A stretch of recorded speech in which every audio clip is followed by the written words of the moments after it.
우리에게 주시는 하나님 말씀은 다니엘 5장에서 6장까지의 말씀입니다. 다니엘 5장은 벨사살 왕의 잔치의 말씀입니다. 벨사살 왕은 느부갓네살 왕의 손자이며 그리고 바벨론 왕의 마지막 왕입니다.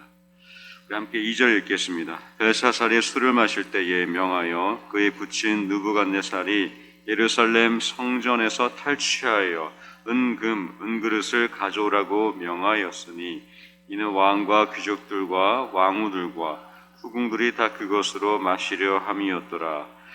예루살렘 성전에서 가지고 온 은과 금의 그릇을 가지고 술을 마시기를 원하고 있습니다.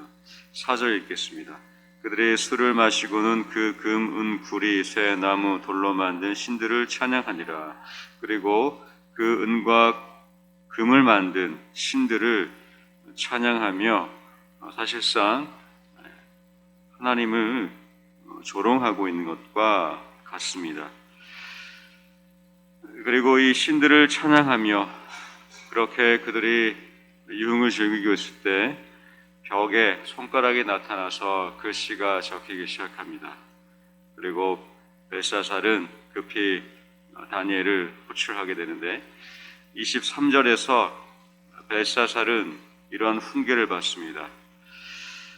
하늘보다 더 높은 줄 알고 그렇게 자신의 왕과 지위와 나라를 영위하다가 오히려 왕의 호흡을 주장하고 왕의 모든 길을 작정하시는 하나님께 영광을 돌리지 못했다라며 지적을 받게 됩니다. 25절 읽겠습니다. 기록된 글자는 이것이니 곧 메네 데겔 우바르시니라. 이것은 아람어인데 뜻은 세웠다, 달아보았다, 나누었다. 하나님이 당신의 저울로 바벨론을 측량해 보니까 너무 부족했습니다. 그 부족함이 드러나서 바벨론이 결국 멸망당했습니다. 그 나라가 쪼개질 것이라고 다니엘은 해석했습니다. 실제로 그날 밤에 바벨론은 이 메대와 바사 군대에 의해서 멸망당하고 죽게 됩니다. 하나님이 우리 인생도 저울에 달아주십니다. 우리 인생에 하나님의 저울로 달아보실 때에 세워보시고 달아보셨는데 부족할 경우에 우리 삶을 나누시거나 아니면 만족하시면 우리 삶에 칭찬하시거나 하나님의 저울이 모든 인생 가운데에 앞에 놓여집니다. 그 저울 앞에 하나님 앞에 우리가 어떤 인생을 사셨는가에 따라서 우리가 그 저울에 측량될 때에 하나님께서 우리 삶을 향해 잘했다 칭찬하시는 우리 인생 되시기를 축원드립니다. 6장입니다. 사자굴 속의 다니엘입니다.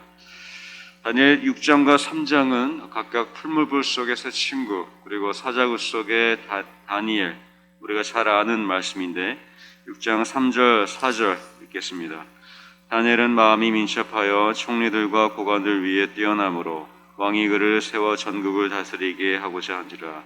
이에 총리들과 고관들이 국사에 대하여 다니엘을 고발할 근거를 찾고자 하였으나 아무 근거 아무 허물도 찾지 못하였으니 이는 그가 충성되어 아무 그릇됨도 없고 아무 허물도 없음이었더라. 바벨론이 멸망하고 메대 왕 다리오가 다니엘의 능력과 지혜와 총명을 인정하여서 총리로 삼게 되었습니다. 우리가 흔히 범하는 오류 중에 기독교 신앙을 잘 믿으면 리더가 되었다, 총리가 되었다, 국가의 유능한 사람이 되었다. 이러한 성공주의가 이 다니엘 말씀을 보면서 쉽게 적용할 수가 있는데 우리가 다니엘처럼 어떻게 하면 총리가 될 수 있을까에 대한 우리의 신앙이 아니라 다니엘처럼 어떻게 살아가야 될지에 대한 말씀이라고 생각합니다. 이 관점으로 계속 보도록 하겠습니다. 다니엘은 총리가 되었고 각 기관과 고관들에 의해서 질투를 받게 됩니다. 7절 읽겠습니다. 나라의 모든 총리와 지사와 총독과 법관과 관원이 의논하고 왕에게 한 법률을 세우며 한 금령을 정하실 것을 구하나이다. 왕이여 그것은 곧 이제부터 30일 동안에 누구든지 왕의 어떤 신에게나 사람에게 무엇을 구하면 사자굴에 던져넣기로 한 것이니이다. 새 명령이 발표됩니다. 건의가 되었습니다. 30일 동안 왕만 섬기고 왕 외에 다른 신을 섬기게 되면 사자굴에 던져 넣으라는 것인데, 다니엘에게는 가장 어렵고 곤란하게 만드는 새 조항이었습니다. 10절 읽겠습니다. 다니엘이 조서에 왕의 도장이 찍힌 것을 알고도 자기 집에 돌아가서는 윗방에 올라가 예루살렘으로 향한 창문을 열고 전에 하던 대로 하루 3번씩 무릎을 꿇고 기도하며 그의 하나님께 감사하였더라. 어떻게 보면 지혜롭지 못한 모습이지 않습니까? 자신의 신앙을 지키기 위해서 목숨을 거는 것은 사실 지혜롭지 못할 수도 있습니다. 오늘날 기독교는 지혜, 이 관점에서 보면은 융통성이 있게 잠시 지혜롭게 살았다면 오히려 살 수 있지 않겠냐라고 말하기도 합니다. 그런데 다니엘은 그만큼 자신의 삶과 생명과 안위와 지위의 신분에 관심이 없었습니다. 그저 다니엘은 하던 대로 하나님께 3번씩 기도하며 감사하게 되었습니다. 이렇게 다니엘을 고발하고 다리오 왕은 걱정을 하는 장면도 나오고 있습니다. 그리고 다니엘이 결국 사자굴에 가둬지게 되었는데 23절 읽겠습니다. 왕이 심히 기뻐서 명하여 다니엘을 굴에서 올리라 하매 그들의 다니엘을 굴에서 올린즉 그의 몸이 조금도 상하지 아니하였으니 이는 그가 자기의 하나님을 믿음이었더라. 다니엘이 하나님을 믿었기 때문입니다. 결국 다리오 왕은 조서를 온 땅과 그리고 언어가 다른 모든 사람에게 조서를 내리며 다니엘을 통해서 온 세계에 높임과 영광 받으시는 하나님을 자랑하게 됩니다. 결국 하나님은 이 다니엘의 믿음을 통해 온 세계 언어가 다른 많은 사람들이 모여있는 이 바벨론과 그리고 메대 나라에 자신을 드러내셨습니다. 27절 읽겠습니다. 그는 구원도 하시며 건져내기도 하시며 하늘에서든지 땅에서든지 이적과 기사를 행하시는 이로써 다니엘을 구원하여 사자의 입에서 벗어나게 하셨음이라 하였더라. 결국 하나님은 다니엘을 구원하시고 건져내시고 이 사자굴 속에서 지키시면서 오히려 다니엘을 통해 이 메대 나라와 다리오 왕으로부터 찬양과 높임을 받으십니다. 저는 다니엘 말씀을 보면서 한 기사가 떠올랐습니다. 교육계의 아픈 또 안타까운 소식들이 일어나는 가운데 어떤 학부모가 교사에게 이렇게 말했다고 하죠. 내 아이는 왕의 자녀다. 내 아이는 왕의 자녀다. 전 조심스럽게 그분이 기독교인이 아닌가 걱정이 되었습니다. 내 아이는 다니엘 같은 왕의 자녀다. 사자굴 속에서도 하나님이 지켜주시는데 교사가 어떻게 내 아이에게 이렇게 접근했을 때 어떻게 생각하십니까? 기독교의 오류 중에 하나도 내 아이가 왕의 자녀다. 다니엘 같은 사자굴 속에서도 결코 보호받는 왕의 자녀인데 이러한 우리의 몰입과 우리의 오류들이 곳곳에 묻어나 있습니다. 제가 최근에 본 한 영화도 그렇습니다. 드라마도 한 집사님이 그 자녀를 너무 사랑한 나머지 우리 아이는 문제가 없어. 우리 아이는 착하고 바른 아이야 라는 꽂혀있던 그 관점으로 결국 자녀를 망치게 되었습니다. 우리 안에도 다니엘을 향한 이 말씀 보면서 성공주의, 다니엘이 총리가 되었고 벨사살 왕의 그 글씨를 해석했던 능력자, 총리가 되며 영향력이 없었다라며 생각하는 순간에 우리도 그 학부모처럼 내 아이는 왕의 자녀다. 나는 왕의 자녀다. 나는 어딜 가든 패배하지 않아. 이러한 마음들이 우리 안에 잘못된 방향으로 인도할 수가 있겠습니다.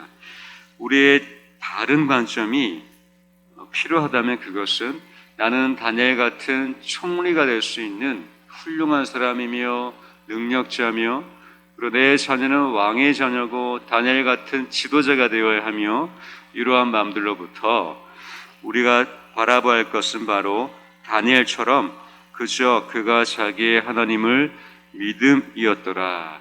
이것이 우리가 적용하고 바라봐야 할 마음입니다. 바로 23절에 우리가 읽었던 그의 몸이 조금도 사자굴에서 상하지 않았던 것은 이는 그가 다니엘이 자기의 하나님을 믿었기 때문입니다.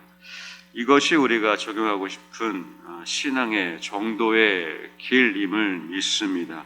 하나님을 믿는다는 것은 결국 벨사살처럼 이 5장에 드러난 벨사살 왕처럼 성물을 통해서 술을 마시고 있다가 위기 속에 하나님께 도움을 구하는 것이 아니라 하나님을 믿는다는 것은 자신의 지위와 생명과 안위를 다 맡겨드리며 어디를 가든 총리로서 궁에 있든 죄인이 되어서 사자굴에 들어가든 하나님을 믿었기 때문에 조금도 상하지 않았다는 그 믿음인 것입니다. 그것은 지위와 생명의 위기 속에서 다니엘처럼 꾸준히 하나님과 교제하고 그 크고 위대하신 하나님이 지켜주실 것을 아는 것, 이 믿음을 통해서 결국 하나님이 다니엘을 지켜주시고 그리고 온 세계 통해서 찬양과 영광 받으셨다는 것입니다.